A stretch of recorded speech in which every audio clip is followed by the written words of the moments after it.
And that's The kind look of of the what. classic is so appealing. It's just Yeah, that's exactly what I thought when I looked at him. I was like, oh, that's an easy sell.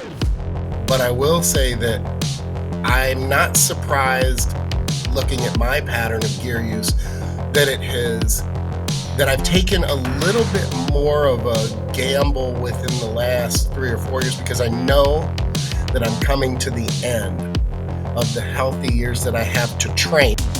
So he's doing an extremely strict bent over barbell row with almost no movement, like literally no movement at all in the hip. Whenever I saw somebody throw in these massive cycles, like I'm running 3 grams of test bro and a gram of EQ and 100 mgs of D-ball a day. Yeah. And then they wouldn't win the next show. So I'd just be like, well, who cares about that guy then? Yeah. What's up, guys? Welcome back to Blood, Sweat, and Gear with coaches Skip Hill, myself, Scott McNally, and we are joined by Olympia-level coach Ron Partlow. Ron, how's it going, guys? What's going on, man? Thanks for joining us. How you been? Yeah. I just wanted to step out on Dusty a little bit, and I thought, who better to step out with than the neighbors? That's right. So, That's right. So here I am. Yeah, no, a Sunday afternoon, and I'm happy to be chatting with you guys on Blood, Sweat, and Gear. I didn't even really I just wanted to get on another show, and I said to Scott, hey, if you need another guest, just throw me a line. I was like, we're recording tomorrow, man. We're recording tomorrow. Jump on. So this is going to be kind of like an additional podcast that we had. We kind of got a special extra episode because with the holidays coming up, we don't know exactly what's going to happen as far as like recordings go, who's going to be traveling where and stuff like that.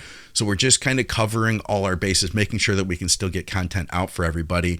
And I want to say too, guys, if you're new to our content, let me encourage you to subscribe and hit the bell because we have several shows out each week. There's a little show called It's Just Bodybuilding. It's out every Wednesday. And of course, Blood, Sweat, and Gear normally comes out on Friday. We've got a bunch of other shows. We'd love to have you along for all of them. So like, share, subscribe. And what else do they do, Ron? Ring the bell. Nice. That was beautiful. You got his chance to ring the bell. Usually that's Dusty's job. I'm sitting on the kit today. Yes. That's why he wanted to get on a different show. So yeah. Ring the bell. Dusty doesn't let him do anything. I didn't want to try to out glam him on my bell ring, so I kept it low key. It's good. It's good. Yeah, it's good, So we had a bunch of stuff, and you guys in the live stream, you're welcome to throw in any questions that you have. And I don't know how we would approach this topic, and maybe Skip, you can kind of even define what he's talking about. But I mean, this sounds like if we needed a topic to we wanted like a YouTube, like a clickbait topic, it would be around like high dose cycles. So maybe you can first tell me. Somebody says, can we talk about what Skip said? Talk about super high doses, total milligrams, like 3, 4, 5 plus grams per week, 5 grams test or 2 grams test, 2 grams DECA, 1 gram EQ, and the effects of those cycles. What do you even remember what that conversation was offhand? I don't. I don't. What it makes me think that is being referred to is I did talk about one of my higher cycles being closer to 4,000 milligrams or 4 grams, and that I didn't see. Best way to explain it is I saw this much improvement for adding this much gear. It wasn't much. I was fortunate because I didn't seem to have like any added side effects or anything like that. But I don't know if I touched on the fact that I didn't think that the ROI was there. I don't. And I think Andrew touched on it as well, that he had gone that high and been in that area. So I'm not saying that 4 and 5 grams is not, that people don't do. I'm sure that people do, and people at high levels may do that too, or maybe not even high levels, but high levels and people who've been around the game for a while. But I don't know that it's necessary. I'm not advocating, for that. My position has always been take the least amount of gear that you can to get the benefit, that you need or that you want.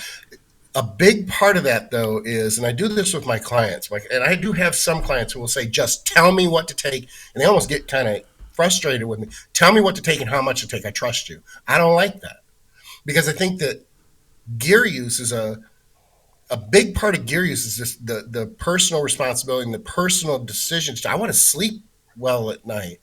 If something were to happen to one of my clients, I don't want to, and this isn't about legality or anything like that. Obviously, that's not great either, but that's not where I'm coming from with it's my conscience. I don't want to make those decisions and then have something happen. I don't want anything to happen anyway, but I want that client to be 100% on board and comfortable with not only the dosages, but the compounds that they're using, I guess for peace of mind and not wanting it. I don't want to make that decision. I want it to be kind of a team effort, work together, let's negotiate. Yeah. I may recommend and say, this is what I'm thinking. How do you feel about this? That's usually how the cycle starts. Now, if I've been with someone for, been working with someone for a year or two or stuff, that's a little bit different.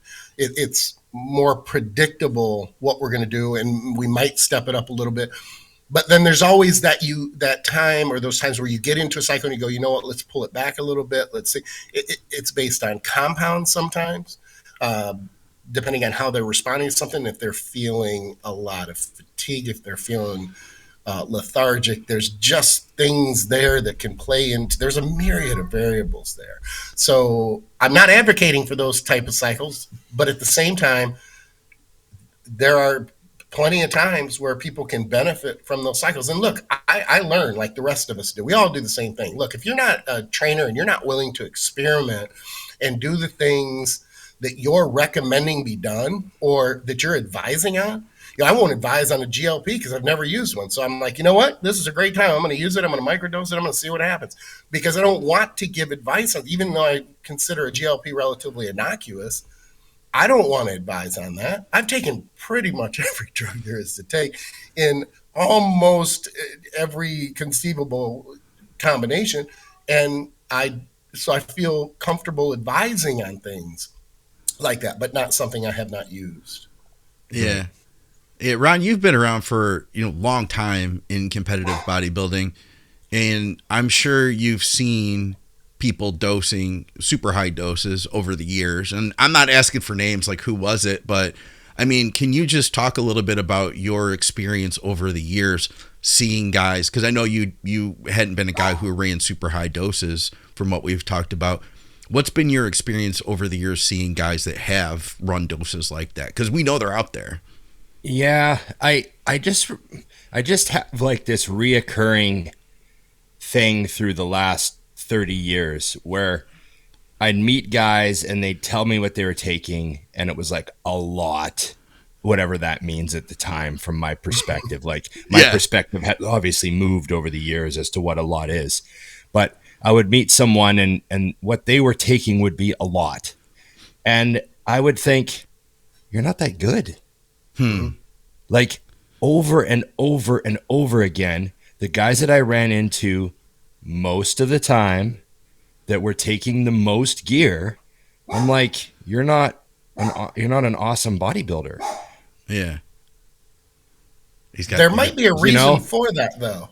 Yeah, exactly. You know what I mean? And then the guys that I would meet, like, I'd sit and have these obviously honest discussions with certain people where I'm a very good judge of like, they're like, listen, bro, like this is what I've been doing. And I'm like, this guy's just better than everybody. Holy shit. Yeah. And that was always like a reoccurring theme. I remember back in like around 2000, there was this guy from England. You remember Paul Borresen?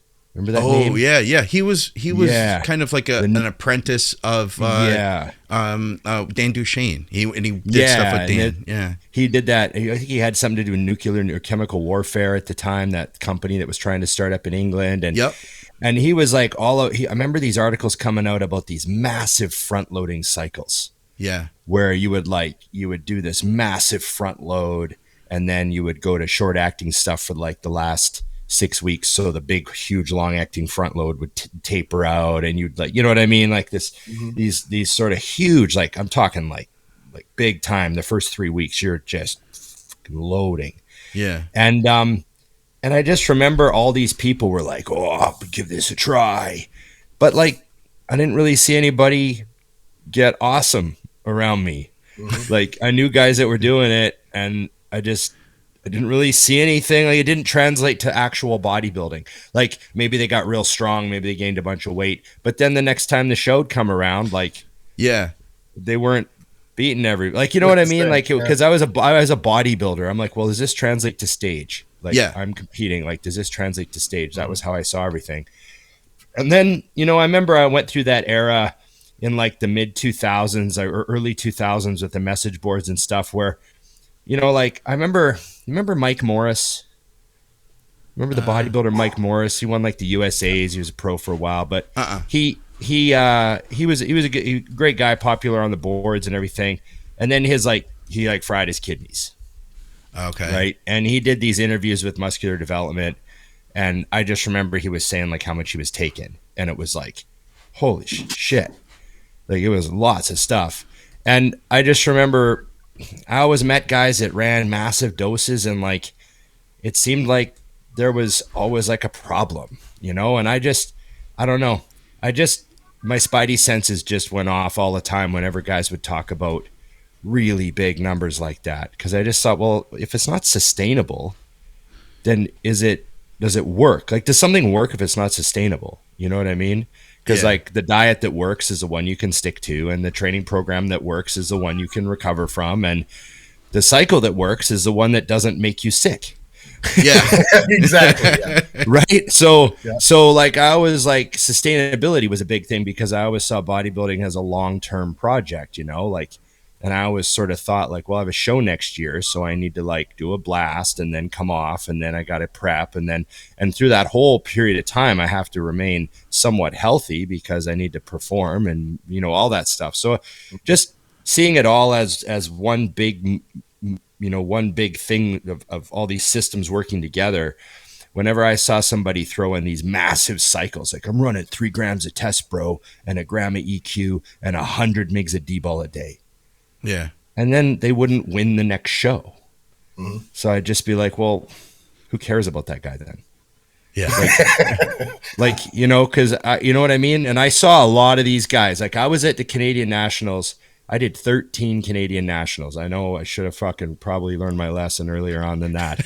But I did 13 Nationals. So I saw a lot of good bodybuilders, national level super heavyweights, guys that had kicked ass at their provincials and won overall, come up to this Nationals as the new super.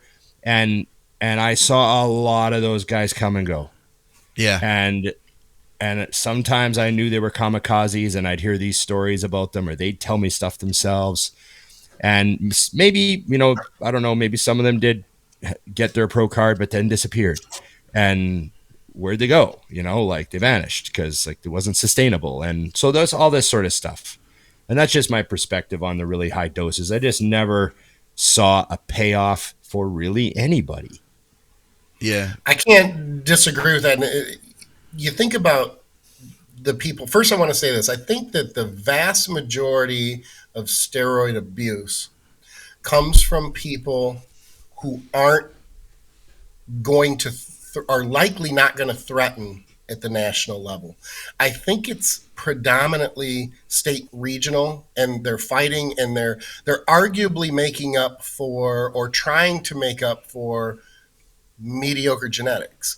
And I think that's why. It's not to say that the guys with great genetics don't do a lot of gear. There are obviously other factors. There's always that lingering, what if I take more? I mean, even the big dudes will still say, well, what if I try a little bit more? So I think that everybody at some point has danced or crossed their own line just to see, but they typically come back because they don't see this huge, like all of a sudden, has anybody ever really changed and gotten really good by doubling their doses? And my response, I think, is gonna be no. That just usually doesn't happen. But I know, like for myself, you talk about longevity and things like that. I don't want anything to happen any more than I did when I was 30. But I will say that I'm not surprised, looking at my pattern of gear use, that I've taken a little bit more of a gamble within the last 3 or 4 years, because I know that I'm coming to the end of the healthy years that I have to train. Not healthy, but healthy years from a I have to take physical gear, standpoint. you know. Well, the physical point of where I'm just not going to be able to not only get any better, but really just be good. I'm going to be that guy who gets on stage and goes, yeah, you know, he's still doing it. He's hanging in there. He just really loves it. You know, kind of the Gordie Howe of bodybuilding, where it's like, yeah, you should probably retire and just hang it up, that sort of thing. But it becomes personal at some stage. Everybody's got their motivations. At the same time, I think that's where most of the abuse lies. It's the people chasing what they likely are not in the running to achieve. Would you guys agree with that? I mean, I know, and I can put myself there. I mean, I also ran as far as, you know, competing and mediocre. I always say, yeah, I'm going to win my class if there's a mediocre or a mediocre class that shows up. I'm going to do very well. No, I have people message me on Instagram all the time, and they're like, "Oh yeah, you know, running this and this and this, and just bought, you know, 8 kits of this and running this and this." And I look at the guy's Instagram. I'm like, this guy doesn't even look like a bodybuilder. Yeah. And so obviously there's a lot of those people. They just got swept up in what they think it's about. And some of them do genuinely love to train, but they just got swept up in you know, it's like a guy who just started skiing and he goes out and spends $10,000 on skis. Yeah, like, exactly. That's a good. You don't need those skis. You're not going to notice a difference. That's a great analogy. You could have just bought some good used skis from the sports shop at on the swap meet day before the season starts, and they would have been just fine for you. You wouldn't have known a lick of difference, you know, that sort of thing. Mm-hmm. I like that analogy. I think it's one part of it is, you know, the bodybuilding component, the bodybuilding community.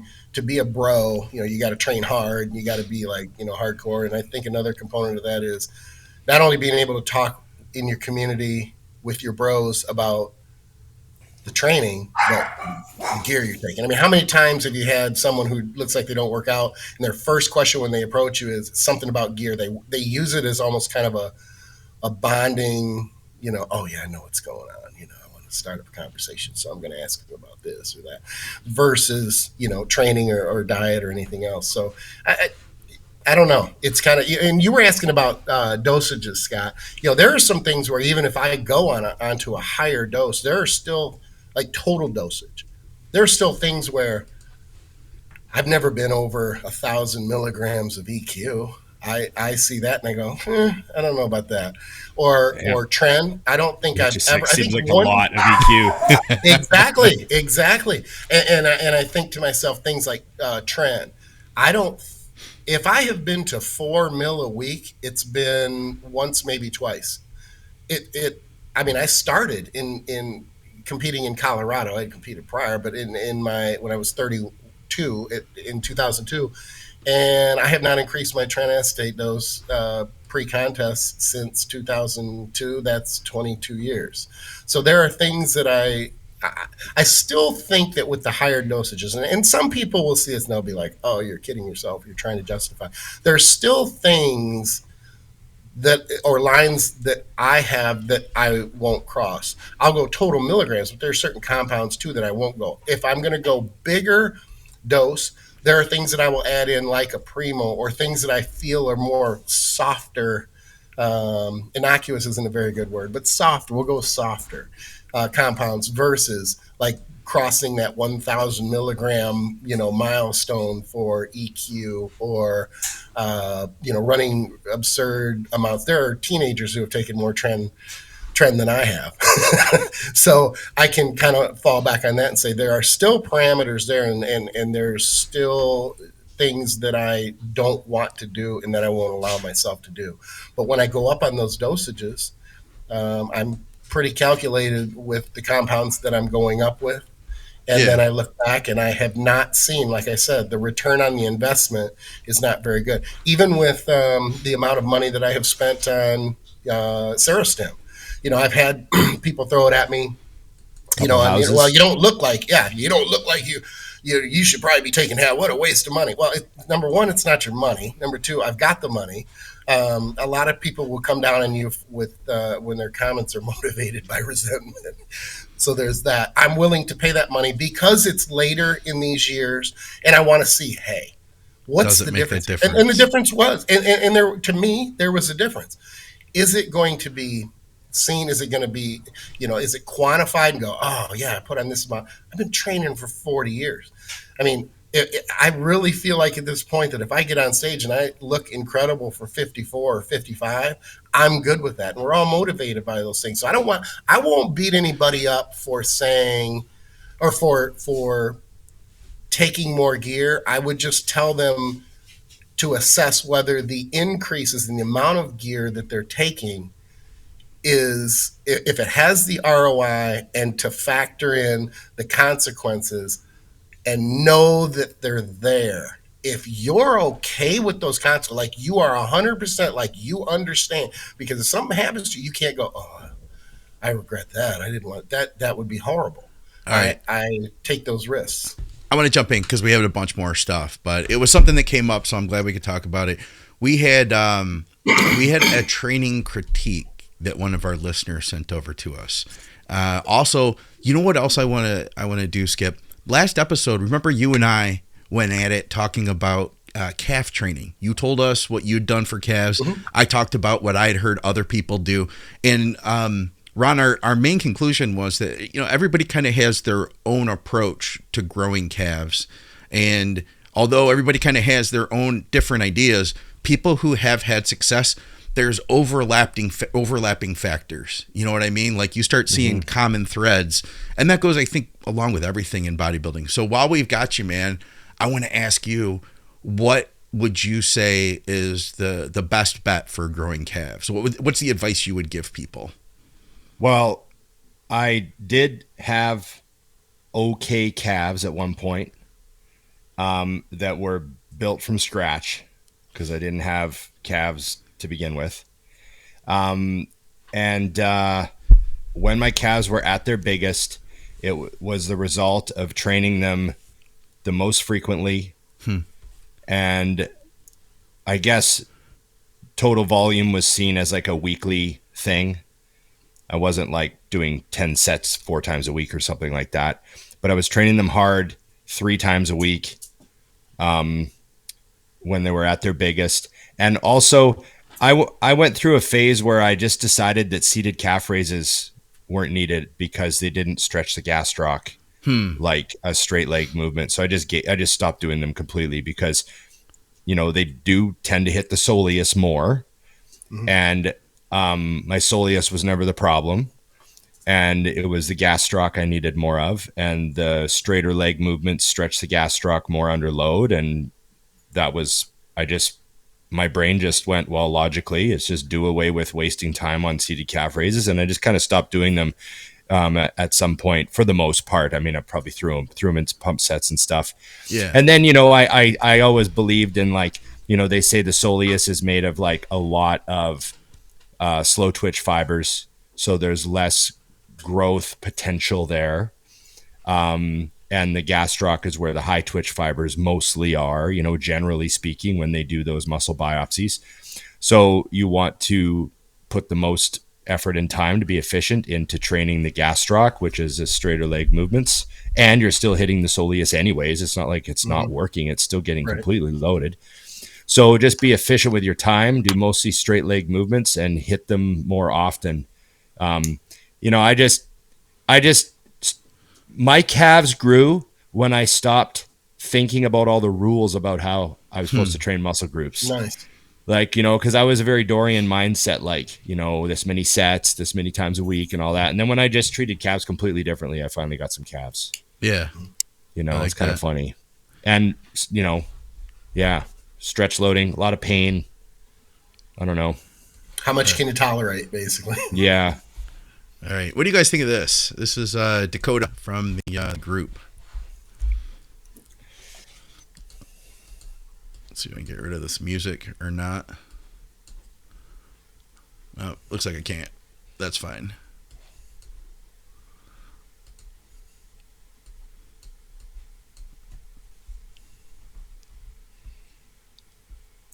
So he's doing an extremely strict bent over barbell row with almost no movement, like literally no movement at all in the hip or the lower back. The bar is kind of coming to what? The bottom of his pec? Yeah, it's pretty high, right? Bottom rib. So with the bar traveling to the kind of, bottom of the pec, kind of lower ribs there, he's getting a lot more upper back and less lat than if he was rowing to the belt, kind of hitting his belt. Yeah. But I mean, it appears that he's letting his scapula open at the bottom. You know what I mean? He's not keeping his scapula retracted. It appears like he's reaching and opening his back. So he's going to get a lot of upper back there. If the bar was coming back and hitting him in the waist where the belt would be, I would say that was, more of a lat row. But I mean, I'm not going to criticize what he's doing. I see people who can't row worth a shit. They can't even get in the right position to do a row. So he's doing good. I don't know. Keep progressing Does he purposely change the last couple reps to show? Yeah, it almost looks like he does a mechanical drop set. That's what I was taking it to mean. Like I even wondered if maybe it was in there. No, that's okay. I was legit clearing my throat. That was not a, oh my God, you're interrupting me. Clearing my throat. But I wondered if he changed just to kind of say, okay, this is the angle that I use maybe at different times, or did he just extend the set with that? I thought he was just kind of like, I'm like extending the set. Like I got one more if I just fucking, which, hey, I like that. Yeah. I tell you, this is where I would go from a form standpoint, mechanics. I think it's incredibly strict, arguably too strict. Right. I'm with Ryan. I think that if he's going to pull a little bit, if he pull a little bit lower, a little bit of hip drive, I think that he would be able to add the additional weight. I think would benefit him without making it a sloppy, ineffective movement. So I would loosen it up a little bit if it were me, and I would pull in lower. I still go with the same mentality of scrape the knees. Like if you don't hit the knee or the top of the quad tendon a couple times, or at least feel it on your sweats or something, you're arguably probably not close enough. Right. But so I agree with I think, so what I would probably do is at the bottom of the rep, I would reach down a couple inches. Yeah. Like from the hips and get a little more stretch. And then I would pull out of that. Like I would have a little bit of movement in my lower back, but by doing that, he could probably put like 50 more pounds on the bar and still be controlling all of his negatives and hitting the squeezes. So like you said, the slight movements, I think the back is meant to move like that.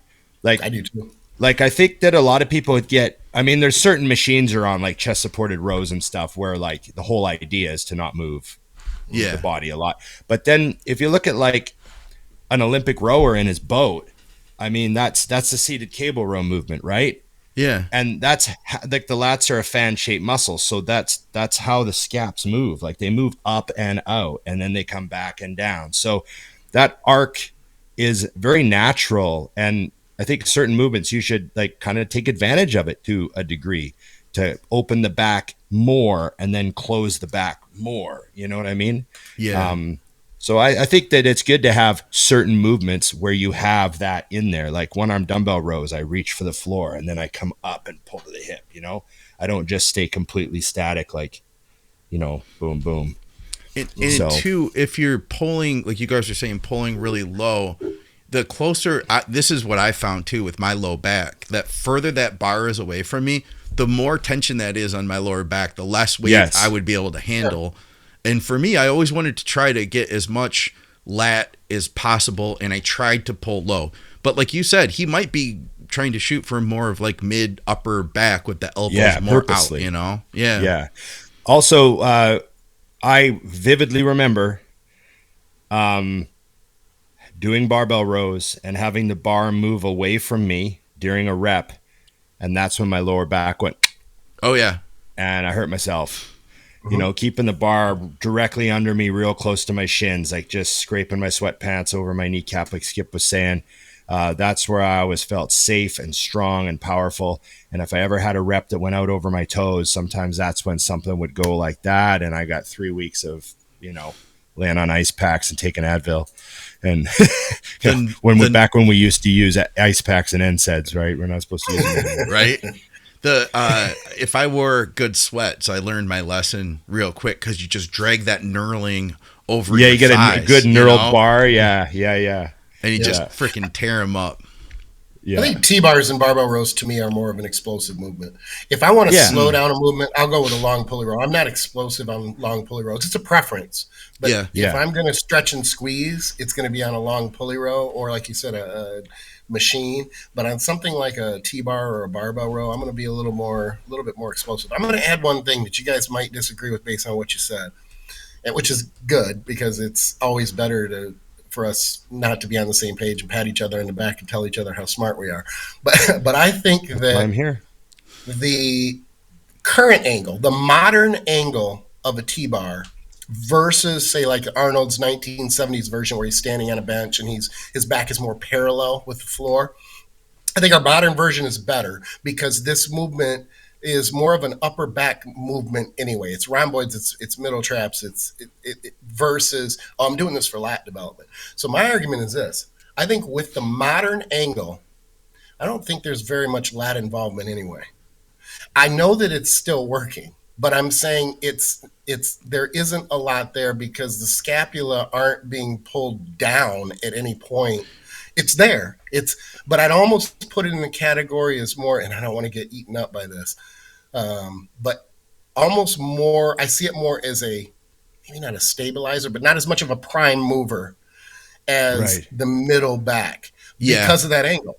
Now, if we were Arnolding it and we were pulling in, then okay, I can see. Or here's a better example: a one-arm dumbbell row where you're pulling in and you're not as high as well. I think that modern angle takes a lot of that lat out of there. Not entirely, but I think it minimizes. And when you say modern angle, you're talking like more, like a little bit more upright. Yeah, 45 or whatever. Hey, check your Instagram, Scott. I just sent you an interesting video we should pull up. All right, cool. Give me a second. How long it would take you to do that? But do some fill for a minute. Do some fill here, Ron. So I got a clip that I just thought that we should watch, because we're talking about rows and old school rows. And you can see in this movement how much work his lat is doing. I mean, I'm not saying this is the best arm, but this is Arnold at, how old is he? Oh, jeez. 70 some years old at this point. Yeah, he's got 3 plates and some change on there. You know, and he's rowing away, bang, bang, bang. Yeah. And you can hear him, you can hear the pumping iron, right? With his, is he? It would have taken me I'm just sitting I got you. Right? Yeah, I got you. Yeah. I would have herniated a disc on before getting one rep at that depth. In fact, I have. The more I think about it, setting down that particular T-bar. And while we're on the topic, I'm going to throw this in. Why did they put the handle so low on a platform T-bar row? I like the adjustable handles that you can bring up, because then if you want it down and you want that range of motion, cool. Otherwise, 99% of people are putting their lower back, because that's what happened. One of those herniations was setting it down, because you can have somebody flip it up to you, start from a standing position, bend in and then do it. But then it's to the point now where I'm damn near going to drop that thing, not from a standing position, but I'm not setting that thing all the way down. Not happening. I'm not doing that again. I had one of my worst gym fails happen on that T-bar row machine. And this guy, Carrie, I was training with Carrie, and it was VJ, Carrie, and I. 3 of us were training, and we had a plate sitting on that. You know, you put a plate so that the handle doesn't drop down as far. And I was just rocking it out, and I had my eyes closed and just like really, digging deep. And when I dropped it, I guess the plate had moved, and Carrie had tried to grab the plate to readjust it, and the whole thing just came right down on his freaking thumb. Just split it wide open. Like it was freaking, I felt so freaking bad, but I had headphones on, so like I didn't even hear what was going on. I had my eyes closed, and I was just going until I couldn't, and then being like 15 years ago, I probably like dropped it hard too. On top of that, Sorry, bro, I was in the zone. Yeah, right. Exactly. Put a Band-Aid on that. We got to finish back. Yeah. I'll bet this. Though, Anyways, you're set. Right. I bet this. I guarantee you that Kerry never made that mistake again. Yeah. Never. Yeah. Never. He remembers it every time he goes. Maybe for the lesson later. Yes, yeah. Exactly. Hey, did you guys seen anything from Nationals yet? I honestly hadn't looked. I've been super busy today, so I hadn't looked at anything. But I pulled up Reagan King. He was the national champion, I guess. Let's see if I can grab his picture here. I've got to see what class he was in, but this is the overall winner here. His name is Reagan King. Grab a back shot too while I'm at it.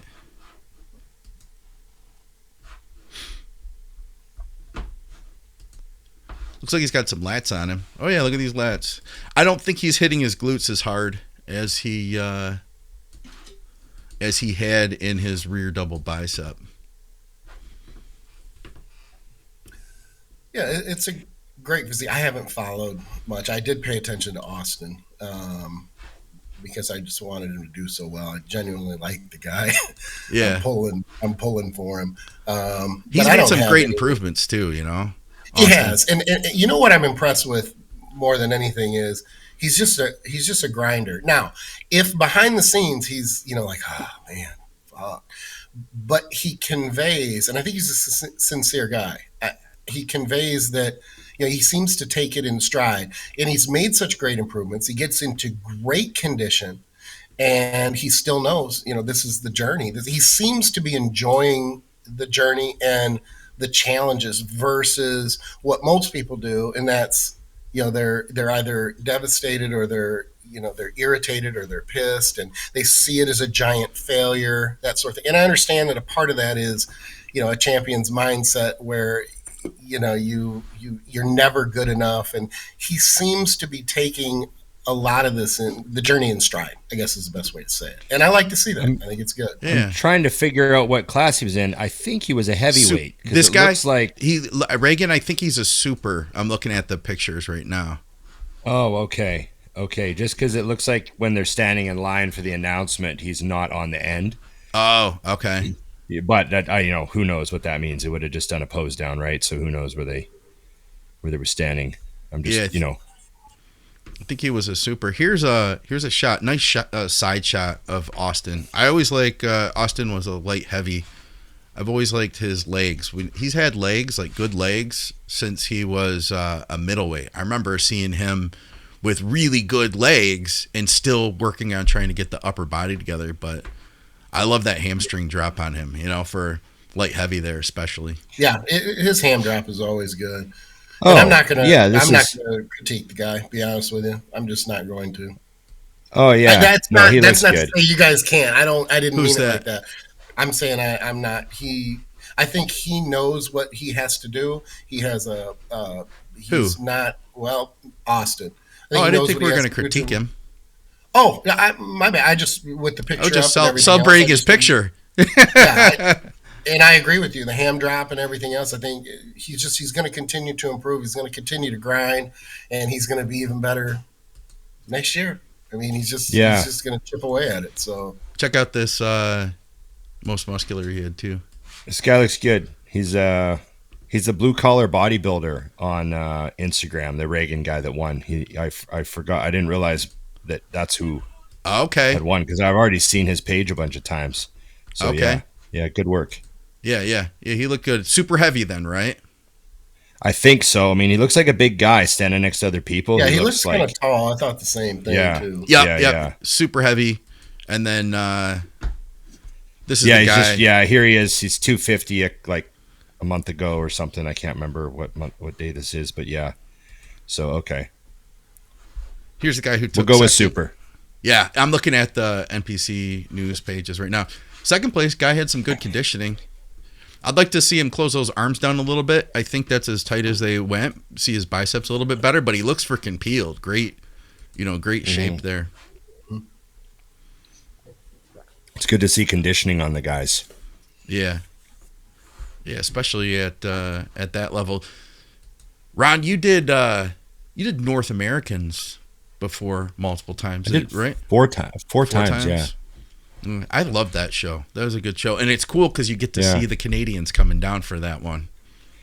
Yeah, it was a cool experience because at the time, the Canadian Bodybuilding Federation, it used to be the CBBF, Yeah. and now it's called the CPA, and they're totally in line with the NPC. Like, it's one big organization, right? And everything is standardized and everything's exactly the same and all that stuff. So it's better now. But back when it was the CBBF days, I'd go to the Canadian Nationals, and the show would take all day. It would just be this massive, like, ridiculously long drag out marathon. I'd come off stage with the supers at like 11:30 at night. Yeah. Just ridiculous, like crazy shit. And then I'd go to the North Americans, and they'd run 500 people through that show in freaking one day practically. Yeah. 1 day pre-judging, 1 day finals, right? It was a 2-day show when I first started doing it. And so it was just amazing to see, like, oh wow, they just, like, down here it's just like finely tuned machine, boom, boom, boom, boom.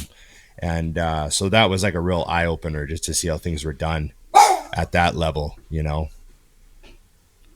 Check this guy out. Here's the classic overall winner. Somebody mentioned, hey, pull him up. Dude's got some shoulders on him. Xavier Stewart is his name. Oh yeah, that's the guy that won classic overall, right? Yeah. Nice physique, man. Like, you know what I mean? Yeah. And that's The kind look of of what. the classic is so appealing. It's just That's exactly what I thought when I looked at him. I was like, oh, that's an easy sell. Yeah, Like, it that really look is. is an easy sell. Like, if you have that guy walking around on the beach, and like a lot of people would be like, oh, I would like to look like that. Definitely. Nice side shot. Look at this back shot too. This is I would argue that he is. I didn't see him posing front double bicep, but this rear double is pretty lights out. Yeah, the glutes are shredded. Mm-hmm. Yeah. Conditioning will get you there. Yeah. Got to be conditioned. Looked like a big class too. All right. Well, we had somebody ask, did you guys see the overall winner? So I figured I'd just kind of jump over and pull that up. Yeah, no, it's cool. Congrats to him, blue collar bodybuilder. I like that name too. Yeah, it's cool. What about this I one? gave him a follow back here. In a recent BSG episode, you talked about refeeds and in a cut to support metabolism. Is there something you could explain with this? Doing a proper refeed, or is this something that has been covered previously? Is there benefits to using insulin during this period? Yeah, definitely. But at the same time, I mean, a refeed, I could do a deep dive into skip loading, but skip loading, refeeding, arguably cheat meals, depending on how they're set up. I mean, we all do some version of the same thing. And it's the short version is, or the Cliff Notes version is, it's to offset the metabolism. You're depleted. You kind of want to throw gas on the fire, so to speak. So, you got a lot of wood to burn. You want that fire to burn for 16, 18, 20 weeks. And as the fire dies down, you walk by it and you throw gasoline on it. So everybody's got a different form of gasoline. It may be cheeseburgers and fries for one person. It may be pancakes for another. It may be poke bowls for me.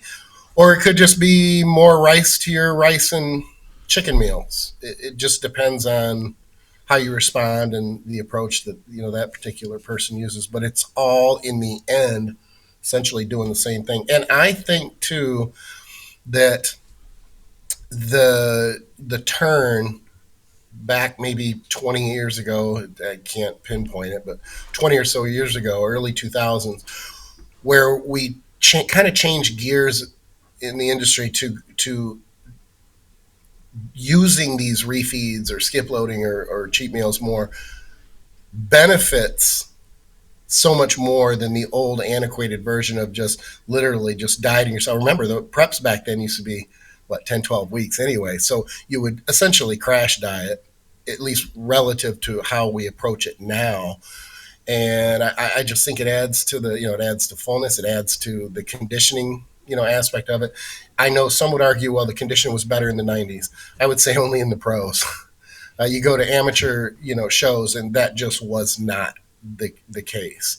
So now you have this wicked conditioning showing up, at state and regional shows, and just smaller shows that. I mean, every show is a national qualifier now. We remember the days where there might only have been 2 or 3 national qualifiers in your state, back in the day, and that's not the case now, at least in Florida. I mean, you could go to a national qualifier. There may be 3 on one weekend just in different areas of Florida. So conditioning is just day and night. And I think that if someone is not using some sort of a reset throughout their dieting protocol, I think you're missing you're missing out big time. There has to be something in there to offset things. I like the way Dane thinks. He says, for me, a Chick-fil-A, 12-count nugget, 1 sandwich, 1 large fry, and a cookie. Ron, have you ever given anybody a sandwich for their refeed? Of course. When it comes to refeeds, I don't know if it's the older I get, the more I just see overthinking stuff as an inefficient way to spend your time. Okay. But I think I have clients where if I told them to eat, let's just say a burger and fries, they would mentally snap. Mm-hmm. And they would be so uneasy with it, and they would have such a psychologically devastating experience, and then they would buy a big bag of M&Ms, and then they would stop at McDonald's, and then they would go home and eat 2 liters of ice cream, and then they would go out and get a dozen donuts, and then they would call me in the morning and go, who I ate all night. Yeah, I have a gun in my mouth. Talk me off the ledge. Yeah, and I'm like, Jesus, can't you just have a burger and fries and chill out and watch a movie? So anyways, some people just can't do that. And so those people, I do things differently. You have to kind of know who can do that and who can't. Other people, they don't give a shit about food. What do you want me to eat? I remember one time Chris called me, Aceto, and he's like, this is the leanest you've ever been. And if you don't eat something today, you're going to wake up tomorrow. I think I was 266 or something. And he's like, you're going to wake up 259 if you don't eat something. And I go, what do you want me to eat? He's like, an entire large pizza. And I was like, okay. And I didn't ask him, what do I get on the pizza? Yeah. Who do I call? Where do I order it? Should I get a fried crust or not a fried crust? Is it Pizza Hut or Panago? I didn't ask him. He didn't say, he just you got to eat an entire pizza. Yeah. And I was like, okay, pizza. And he's like, yeah, you just order extra large pizza, eat the whole thing. Send me pictures in the morning. Let me know what you weigh.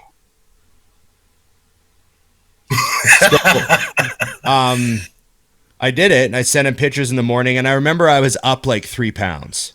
Okay. I ate a large pizza, and I drank a lot of fluid because I got real thirsty because the carbs and the fats are pulling water into your system, and you just get super thirsty. I remember drinking 3 liters of water that night with the pizza because I was just filling out, pissed all night, wake up in the morning covered in veins, 3 pounds heavier. And he's like, okay, good. Now you're not flat. You were super flat. Yeah. And I was the second I was done the last bite of pizza, I'm like, oh, okay, back to my diet. Completely psychologically fine with it. Other people have a really, really hard time with this shit. And I was a big guy too. I was 260 with striated glutes, right? So it's you're not dieting a middleweight and telling them to eat an extra large pizza all the time. I mean, you might have to, but I'm just saying it was just he's dealing with a pretty big body at that point that was on very low calories. So that's just my experience. You know, I could do anything, you know, I could just tell me what to do. Okay, cool, done. You know, no stress, laughing, watching a movie, having a good time, you know, I'm going to be full tomorrow. You know, like there wasn't like, oh my God, I can't believe Chris is making me eat this. Like none of that. And I know some people go through that. And you know what, as a coach, I've tried, you can't really get those people to stop being like that. I've never been able to. That's just how they are. So you have to refeed them differently. Yeah. That's just, hey, yeah. That reminded me, or it made me want to ask a question. Because, yeah, like eating an extra large pizza isn't something you're going to do with a smaller guy. And that's what I was kind of thinking as you're saying. I'm like, well, Ron was a big dude, so he needed a lot of food. When you were working with Chad Nicholls, and I think about that diet sometimes, that Skip, Ron was eating so much that Chad had him eating his highest days on his non-training days because he couldn't get all that food in and still get a workout in. I love that idea. What did a meal look like for you at that time? Like, just, if you can remember, like what are we talking here? I remember the protein was like excessively high, and like, I was eating 12 ounces of steak at a meal, and you know, like really, and that's cooked, like 12 ounces cooked weight chicken, 12 ounces cooked weight steak, 12 ounces cooked weight chicken again. And then my shakes were, I remember there were these 2 shakes on my high day, and that's what really hit me because I would take Slin with those 2 shakes. So those shakes had like, you know, 100 grams of carb powder, 50 grams of honey, 75 grams of whey isolate, then half a cup of oatmeal, and then like 3 tablespoons of peanut butter, and a scoop of ice cream, and I'd blend up this massive blender shake, and just like, and I remember I remember vividly doing this. I would drink half of it, put it down, but like, oh fuck, that's a lot. Take my insulin, and then like finish the shake. I thought as long as I take my insulin in the middle of the shake, I'll be all right. Front load the system a bit, and then back load the system a bit. And I remember, and that was twice a day on my high days. And then there was no insulin on the days I trained, and it was my little bit more normal meals. But I was so full those days that I couldn't go to the gym. Like I just was like, ugh. And that's why I just, I don't know, like, I get it. I things change. We get more information now, and maybe we're smarter now because of it. But like when people complain about like, oh, I don't like that food, it makes me a little bloated. Like, are you sure it makes you bloated, or are you just bloated because you're 250 pounds and you're trying to get to 260, and you're just eating a lot of food? I don't know if it's necessarily the food's fault. Right. Like, right? Like, oh, that food makes me bloated. Well, you ate a pound of it. Maybe you're just full. The rest of us just call it maybe full. Just like part of getting huge, and I mean huge. Like, I know there's middleweights out there that are arguing with me, and I don't mean to pick on the middleweights, but part of getting huge is there's a lot of discomfort, like a lot of like digestive stress. Like you're forcing your body to process this enormous amount of food for a long period of time, and obviously you want to make things as easy as possible. So yes, you want to pick the right foods. You don't want to eat stuff you have a legitimate intolerance to and make your life way worse. Yeah. But I am saying that a lot of us probably did a lot of that without realizing it. Right. Yeah. And we're still okay. We still got through it, but man, there's a lot of food to get. Like my heaviest weight ever was 333. And like, and that was a morning weight. Like I remember weighing myself in the morning and being 333. And I remember told Chad, I was like, I'm 333. And he goes, holy shit, you really put the food away. Cause his goal, he told me I would be 330. Okay. And I was like, cause he was, what's the heaviest you've ever been? And I was like 320. And he goes, you'll be 330 this off season, and then we'll start the diet. Yeah. So I hit 333 one day, and he's like, okay. And I remember first 10 days of the diet, I lost 22 pounds. Okay. Wow. So it was like just cut out the shakes. Socks. You just took the I shakes literally out. Just dropped the carbs down. Just cut out those 2 giant shakes, cut out the insulin. Yeah. And the meals were still huge, like 2.5 cups of rice with 10 ounces of steak. But I went from like 333 to 311. Yeah. And all of a sudden I was like, oh my God, I'm like actually kind of lean. How did that diet go compared to other diets? Because considering you were at your biggest, I know sometimes when guys get to be their biggest, it's like it takes them a good year or, you know, a couple seasons to get back to their best conditioning again. It went really well. I was in almost great conditioning.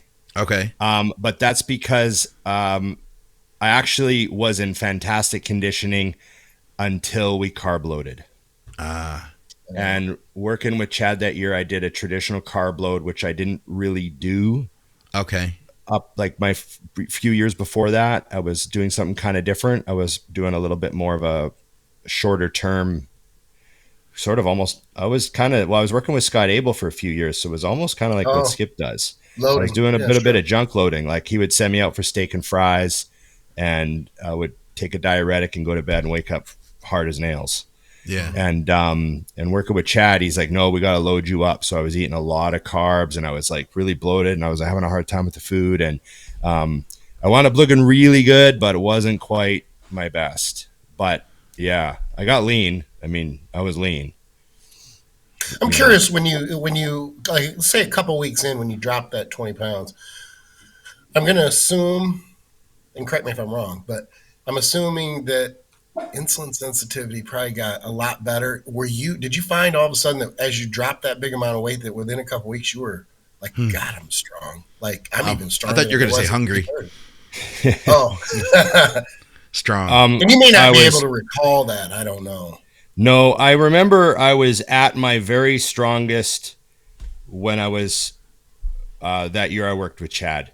I remember pretty much everything I did was the strongest I ever got. And I guess that's no surprise because my weight was the highest that it ever got. So, you know what I mean? That's how it goes. Yeah. I think I got a fun one here. The rest of us can only looking pretend for a picture.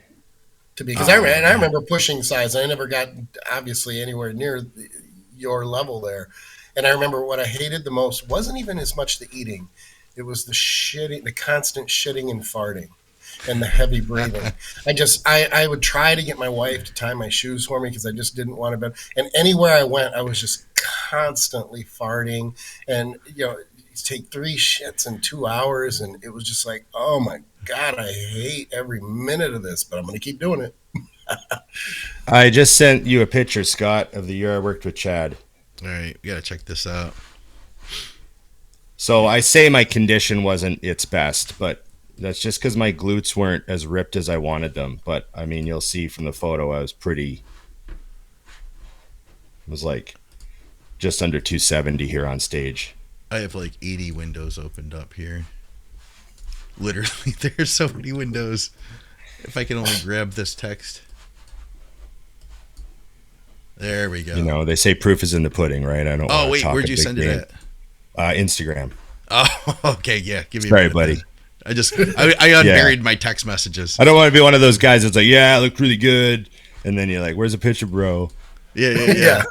Right. You know, I had some guy comment on my photo. Ron talks a big game, but I never seen him pose. Like, you know, whatever. It didn't go through. Oh, I sent it to you. It says no longer available. Oh, he blocked you, well. Ron. Why? I can't see Ron's profile at all. Yeah. Maybe it'll only show up on my phone. Sweat. There, I text it to you. All right. I text it to you. Cool. Oh, I guess I'm 262. I said. Remember, I was like, always embellishing. Yeah. Oh, gotta. Well, it was only like what 15 years ago. I'm trying to remember. I just fucking with it. There we go. Oh yeah, you look lean here. Hold on a second. Like I look good, you know, but it wasn't quite enough, dude. It wasn't quite enough to bring the show home. And I remember I was so full of food. It was the first time I ever had a hard time really crunching my abs on every shot. Right. I remember thinking like, oh, I didn't like the amount of food I ate. It was like a really hardcore load. You look full and hard there. Yeah, I was very full. Like I got a pump to. I just did one set of push-ups and walked on stage. You know, like Chad was great, but I just say it was the first time I worked with them, and he's used to working with guys that have really good genetics, like like how do you mess up Ronnie? Yeah, buddy. And I just think I could have used like less of a carb up. I would have rather walked on stage just like a little bit more how I looked like the week before. Right. Yeah. It's a good look. How about this one, guys? It says, let's see, hopefully we get this up before Christmas. Can you make a Christmas list to send to Santa of 5 GymBag or kitchen essentials / luxuries that you think would make awesome presents for bodybuilders? I never know what to ask my wife for Christmas. I always end up asking for more growth hormone. I was waiting to say the fridge is in the kitchen. Always ask for Serostim, but he beat me to it. Oh man, 5. Ooh. I'd say I'm good, but I like cookware. I'm very, very metrosexual. I like high-end cookware. Like what? This is a GymBag essential? Is that what you said? GymBag or kitchen. Yeah, or kitchen. Oh. Essentials / luxuries. Really? So I'm with you. I like a nice, high, deep, thick-bottomed, really expensive, glorified frying pan, if you will. Okay. Yeah. With a nice glass lid that fits it perfect. Oh, that is nice with the lid. And instead of using like a regular frying pan, I like a real high end, like almost like a, I don't know what you call it. They don't call it a frying pan, but you know what I mean. No, I know what you're talking about. Saute pan. A sauce pan, really nice, deep, thick bottom though. Where you could tell that it's like triple thickness on the bottom. And where you can get those from for a good deal is Home Goods, or you guys have Winners up there. Yeah, so I've done that many times. Bought a pan at Winners, a really nice pan, and it's got to be like 12 inches at least. That's what she said. And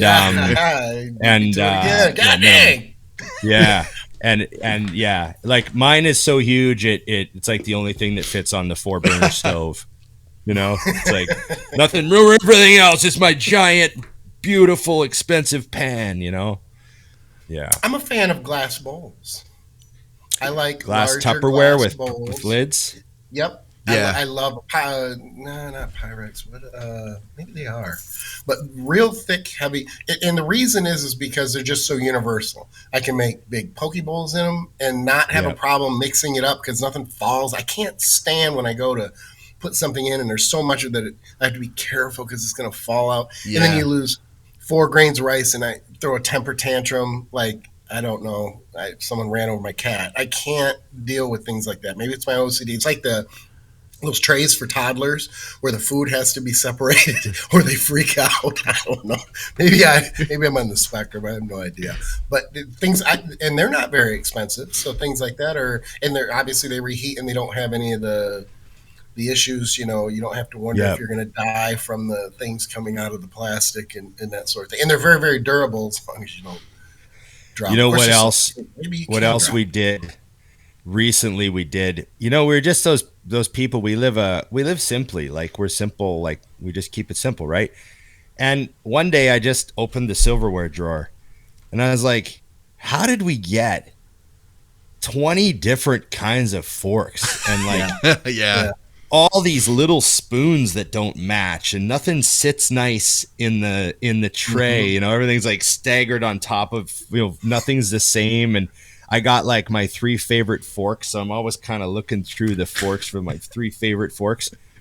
And so I just went and bought all exactly like nice, exactly what I wanted. Big heavy duty silverware, big forks that are kind of sporks. Like you got, you know what I mean? Nice. So they're flat. They're flat prongs, right? Is that what you're saying? No, they kind of got a bit of a dish to the bowl of the fork, but then the prongs, like they're kind of, you know what I mean? Mm-hmm. And really good regular knives, like I guess they're butter knives, but they're really good, so you could still cut meat with them, like no problem. And and then I bought some really nice steak knives and just and then just threw everything else out. Just chucked them. Just got rid Throw of 'em in the everything. trash. My rule for silverware is this: if I can bend it, I'm not eating with it. Yes, it has to be. Thick. It has to be stiff. That way, because the spork, it's not a spork, I guess, because a spork would be plastic. But it sounds like you're explaining a spoon with like points on it. It's more fork. It's more fork than spoon. It's just got a little bit of dish to it, like just enough where I'm like, this is like a little better for rice bowls. Okay. What about ice cream? Tell me you don't eat ice cream with that versus spoon. No, I use a big heavy spoon. Yeah.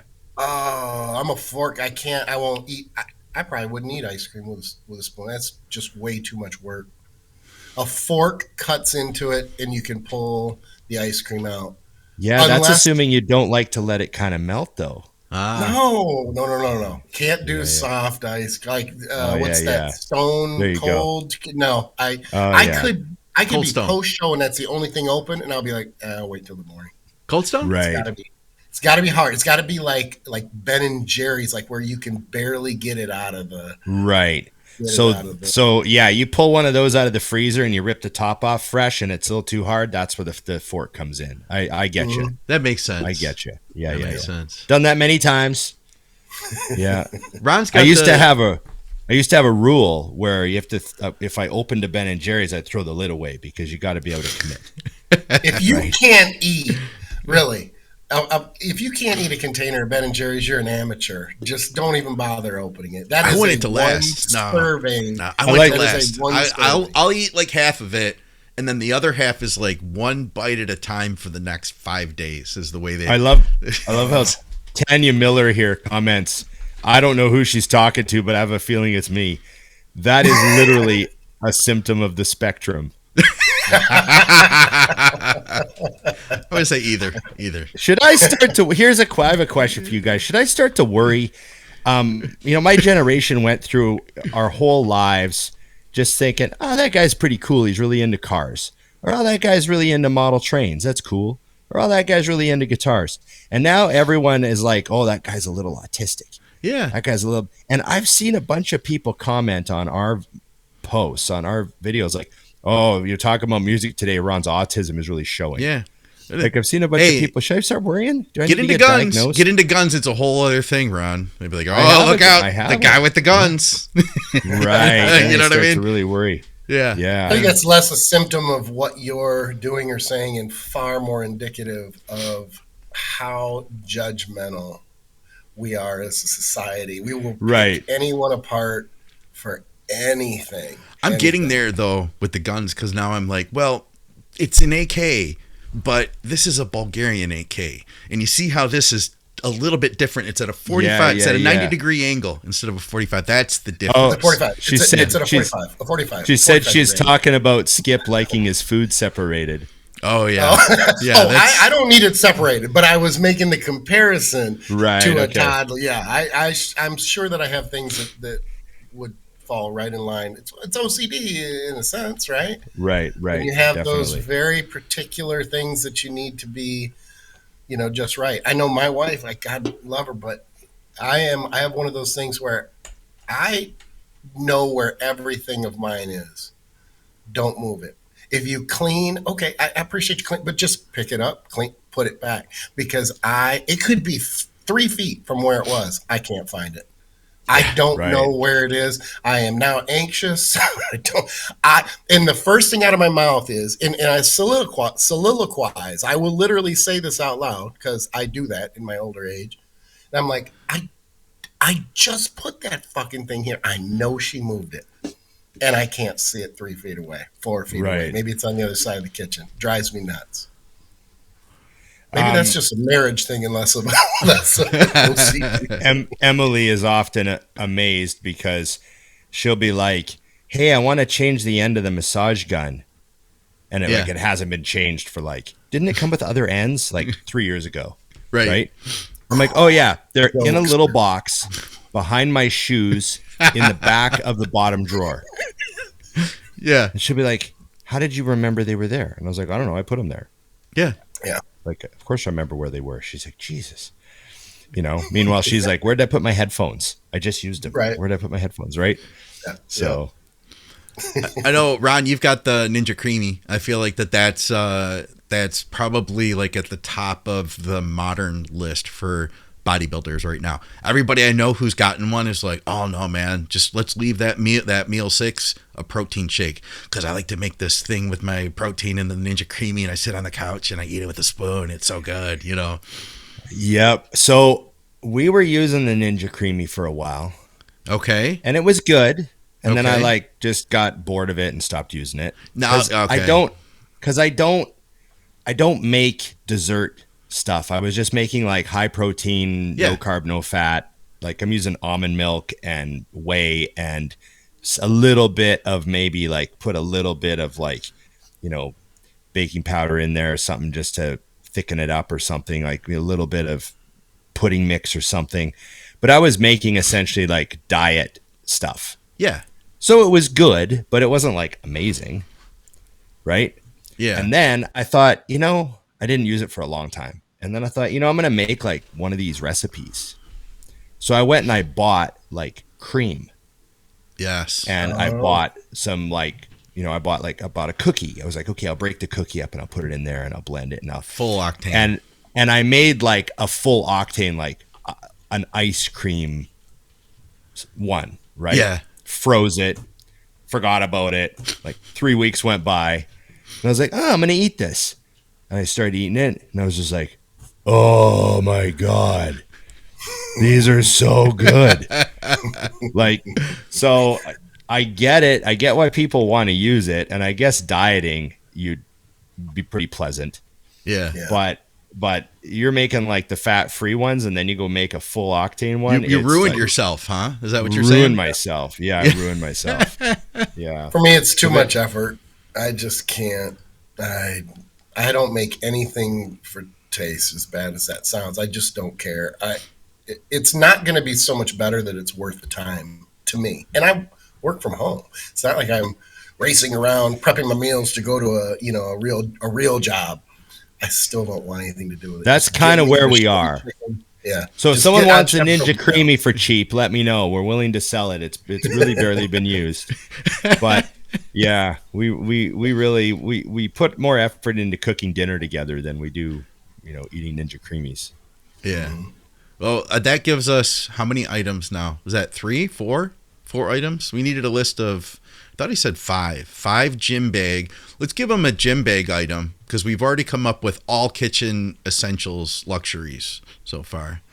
Well, here's one. Everybody's got straps and stuff. They got the typical, right? I mean, you know what I recommend? Huh. You know those just a simple zip bag, like a drawstring bag? Yeah.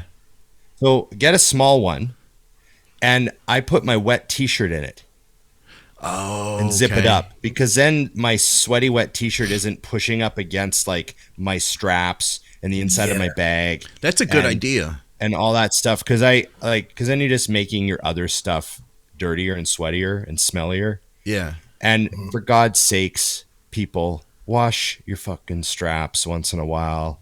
Yeah. Like, a guy asked me for a spot the other day, and I walked over to the bench and I was like, what? Reeks. Yeah. It was his elbow sleeves. My knee sleeves. Literally, as he was repping, yeah. I could smell his elbow sleeves. It was coming up and hit me in the face. I was like, Jesus.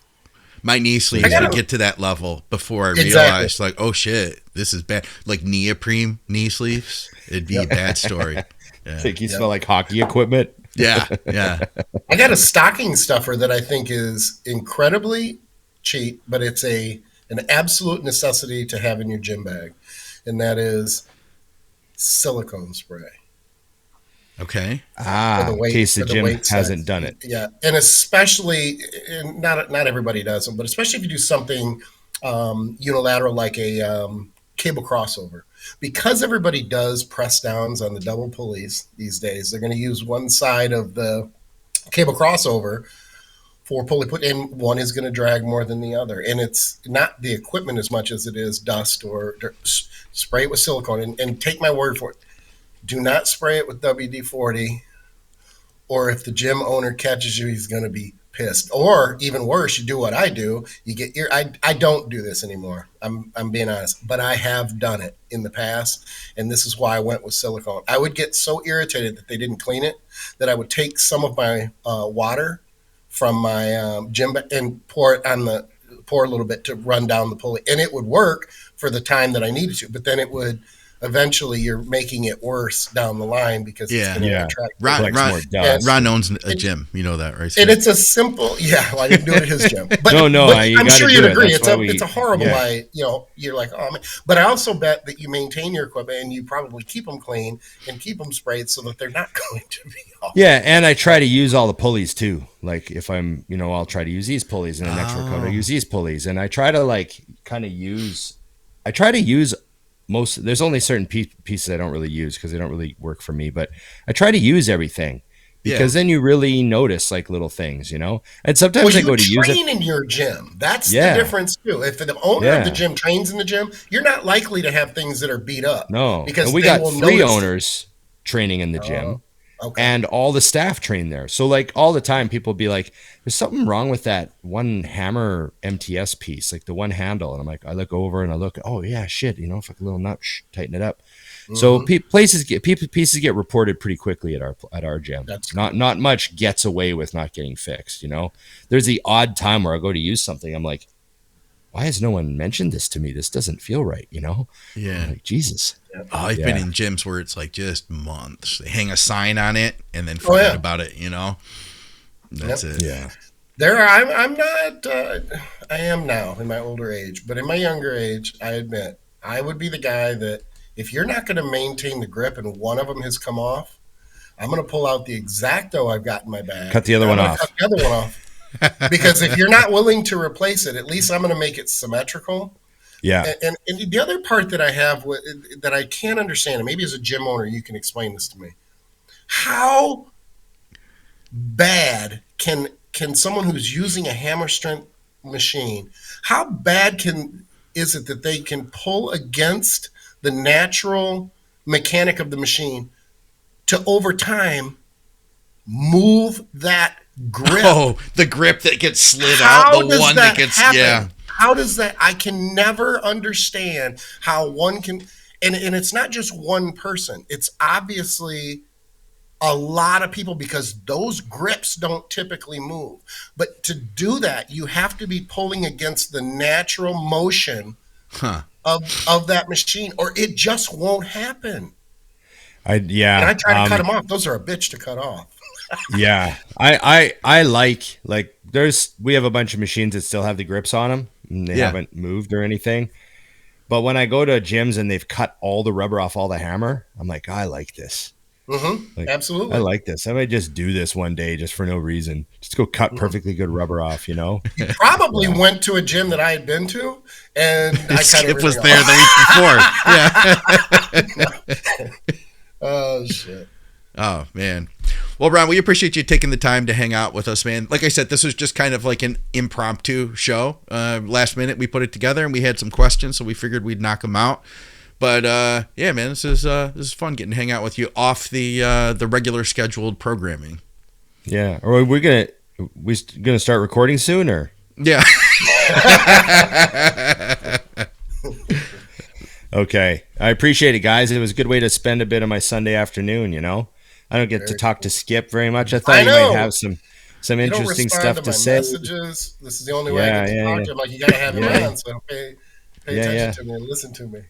No, it's good. I normally, whenever I'm around Skip, I think, okay, I better bring a bunch of questions so I can learn something. But then we wound up talking about like high dose gear and frying pans and Yeah, we were kind of a little bit all over the place. A little bit of Nationals sprinkled in there too, Yeah, it was good. I had a good time. Do I need to say anything, or you just want me to leave?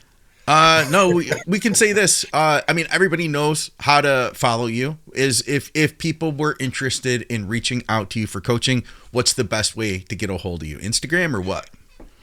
Yeah, well, Instagram's not the best way to get a hold of me, but you could definitely just hit me up there. The best way is go to my website, www.bigronpartlow.com.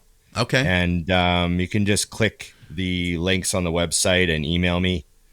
and it comes right to my inbox, and I'll get right back to you. You know, I'm always taking new clients, and I just got a new guy today. Shout out to Wyatt. Excited to get him fired up, and you know, I'm looking forward to a really big year of helping a lot of people. There's a lot of my clients have a lot of shows planned, and it's going to be another year of going to Toronto twice and the Vancouver Pro and a lot of stuff going on, and, you know, a couple people hoping for some big years. So, and a lot of local guys, and I got a handful of guys around the gym, and, you know, got a client in Australia now, another client in Australia. It's good to have one in Australia. This whole like online thing is just crazy. I know you guys do the same thing, and I'm just really grateful that we can have like people that you'd never actually get a chance to meet in any normal circumstances, but you just click, you know, and it's a podcasting to it. It helps, you know, most of the time these people message me and they're like, I just, you know, I think we get along. I think I could work with you. You know, because, you know, some people have trust issues, or they don't want to work with a coach, or they have no rapport with it. You know, maybe sometimes they have something in common with me. Like I've had guys say, I want to work with you because I play guitar. Huh. Yeah. And like they play guitar. So like, you know, a little bit in common, you know, like it's just, you know what I mean? There's a lot that we get out of this sort of open forum chatting now. And it's really positive, and, you know, I love doing it. So can be. Forward to a good it can year. also be negative if you decide that all of a sudden you want to put all your political stance out there and all your stance on social events and social commentary and everything. And then people these days will cancel you and be like, oh man, I was going to train with him, but he sides with this, or but he likes Trudeau. That. It's like, don't mix them. Don't mix them. The odds are no one likes him. Yeah, you're pretty safe in that one. You're pretty safe. You're pretty there. safe up here. You don't really get a lot of dirty looks from people when you say that. Yeah. Like, what is it, like a 17% approval rating right now? I hear it's absolutely terrible, man. Utterly ridiculous. Oh, It's like the worst, as bad as it could possibly get is almost where we're at. And then a little bit more. A little bit more. Maybe a little bit more. We think it's as bad as it's going to get, but it's going to get worse. No, it's a little worse than that. You know, bad as you think, it's a little worse than that right now. But hopefully they'll turn that around soon, man. How long until they can change administrations? Well, the latest he can wait call an election is next October. Oh, it's a long time. Yeah. I mean, normally when your approval rating is, you know, fucking brutal, they, you know, call an election and step aside or do something. But he's like, no, ride this out. That's the first time, by the way, that I think we ever plugged your website. Yeah, because I got it made a little while ago, and I didn't really announce it because I was actually, by the time the website got made, I'd actually gotten like pretty busy. Yeah. So I was like, well, I don't really want to like, you know, plaster it everywhere and accidentally get too many people. Right. So I kind of held off a bit, and then I got some stuff kind of quieted down for me. I had some other stuff going on, and then everything's good now. And I'm going to plug my website a bit more. I'm going to go stalk around on his website after we're done with this. Guys, you can go to teamskip.com to reach out to Skip. If you want to talk to Skip about coaching, you can hit me up, McNallyDiets@gmail.com. And of course, we appreciate everybody hanging with us. Of course, like, share, subscribe, comment, and ring the bell. That was good. That was strong. That was strong. There you go. And of course, check out TrueNutrition.com. Use our code THINK over there. As I've been telling you, they literally have the cheapest carb powder that I've found, Carbo Load. You can get, so it's 15 servings, 50 grams per serving for $10. So if you're using 25 grams per workout, intra-workout, that's 30 servings for $10. If you're strapped for cash, if you're in college right now and getting through your finals, then definitely check them out. Keep your carbs going in during your intra-workout. What's cheaper, Skip? Carb powder or no-name brand Fruit Loops? I don't know. I can tell you which one tastes better, though. And it ain't the carb powder. Yeah. Okay. And we're brought to you by supplementsource.ca for our Canadians. So check them out. They have great deals that change week to week. You know about Supplement Source, Ron? They oh yeah. They have all sorts Absolutely. of like closeout deals and stuff like that. You can get like an intra workout for $10. They have mutant stuff over there too. Absolutely. And I thank won't everybody pump for my Patreon. mutant code. Oh yeah. There you go. Let's do it. Mutant. Use code. Is it Big Big Ron. Ron? Just Big Ron. IamMutant.com. Use code Big Ron. Yeah. Use code Big Ron, and we'll see you guys soon at when all the expos and stuff start again. I'm gonna look forward to. Man, that's always such a pleasure to get to meet people at the Mutant booth, and I think it's been really cool that they've been bringing me out to that. Skip, you should come out to the Arnold this next year. Yes. Hang out with us. It's penciled in. All right. Okay. Because I will have a client there. It's possible. It's very possible. All right. Have a good Christmas, guys. You did the same. I know that is kind of coming up, I guess. I got to do some shopping or something. I don't know what. I gotta, figure something out. And thank you to Patreon. We answered some Patreon questions today, including, I think that question about the 5 GymBag essentials was Patreon. So there's that. Oh, awesome. Okay. Yeah. All right, guys. Definitely. Thanks for tuning in. We'll see you soon.